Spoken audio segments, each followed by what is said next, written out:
Hello guys, તો અમે લોકો રાડ વાડવા આવ્યા છીએ. રાડ વાડવા એ પૂરી કે પૂરી આજે પતાઈ નાખવાનું છે. આજે આ બધું પતાઈ નાખવાનું છે.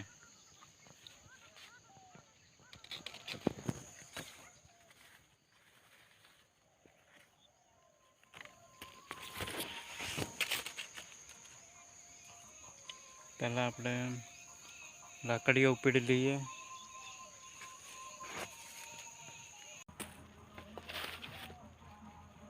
તો આ લાકડી ઉપડ્યું છું કાંઈ લગામ જોરી હોય છો.